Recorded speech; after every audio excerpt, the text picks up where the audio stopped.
here with George Blackwell, who is doing some awesome stuff for the charity Calm. So to start with, your swim is the first of a series of challenges that you've set up for yourself to raise money for Calm. What evoked such a passionate determination to help that specific charity?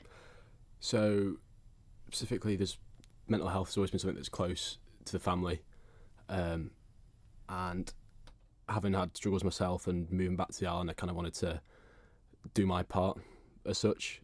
Calm specifically came from seeing a few different campaigns. One of the campaigns they did, which I thought was awesome, was Project 84. So basically they put a load of silhouettes up around London, 84 around buildings, on top of buildings, to signify that 84 lives lost every week. And I thought that was really quite moving, and that was sort of the main motivation for that charity. And can you tell us a bit more about Calm? What do they specifically do? What do they do to help prevent male suicide? So they run a helpline themselves, but as well as that, they just do all sorts of different campaigns to actually raise awareness about the stigma of men's mental health. Not just men's, but they also do raise awareness about the statistic of 75% of suicides come from male, and it is the biggest killer in the UK of men under 45. As well as providing support for families post suicide, as well as pretty much everything you can think of in terms of that. And I'm assuming all the money you raise will go towards that support. How much are you hoping to raise? So the target initially was £10,000, but that's for by the time I finish the Ironman in Bolton, which is next July. So we're already on £4,500, so we'll have to extend the target sooner or later. But going well so far. That's brilliant. So the Ironman challenge is challenge number 2, is that right? So the Ironman is going to be the sort of culmination. So between now and I think Bolton, where I'll do the Ironman, was last week. So I'm doing it a year last week as such.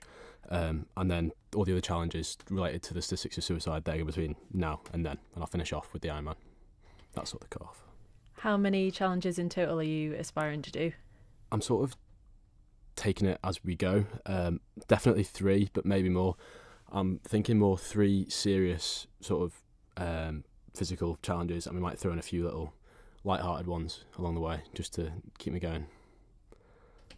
And back to challenge number 1. Your swimming, is it, because I know it had to be rescheduled, are you swimming from Castletown to Gansey or Gansey to Castletown now? Castletown to Gansey this Friday.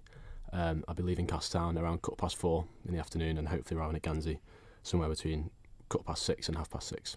And the swim itself is 6,639 metres, and I heard there's substantial reasoning behind those specific numbers. Is that right? Yeah, that's right. So I basically went around the Isle of Man coast trying to find sort of a good swim that would match exactly to those numbers, because those numbers represent the lives lost annually by suicide. That is men and women, that statistic. And it's pretty shocking, and it's definitely worth a long swim in the sea, to be honest. And I saw your Facebook video that you put up to promote the cause, and it's very candid, it's very brave and very moving. How have people responded to you since you started this campaign for Calm? In all sorts of different ways, really. Initially, a lot of donations came in, but the video was sort of much bigger than that. It was more about actually doing something actively to change the stigma, and not just be another just giving page. Like, you have to actually actively do something yourself to challenge the way people view mental health and view you as a person as well. So that was the main reason behind that. Had a lot of messages from individuals saying that it made them feel at ease, that they found it very relatable, that it made them feel better. So yeah, all worth it. That's brilliant. And do you think that it is slowly becoming more socially acceptable for men to speak out about mental health? Yeah, we're getting there slowly. Hopefully, that video will help. But I'm not exactly asking everyone. No one wants Facebook to be filled with 7-minute videos of people talking about the mental health. But it's just a good start. And if that means a few people raise a few conversations with friends or family, then definitely worth it. And can you tell us where people can donate? So I'm running a Just Giving page, which would be under my One Run journey, which is linked to my Facebook. It's public profile, so it's easy for people to get on and access the link. So yeah, via that. And then if people don't want to donate via Just Giving, I'm happy to take cash donations and then donate the money myself, labelled with their name, onto the page. A lot of campaigns have like a hashtag. Do you have a personal hashtag that you're using? Yeah, one that I came up with a couple of weeks ago was do something mental for mental health, which has caught on quite a lot actually. People seem to like that. That's very witty.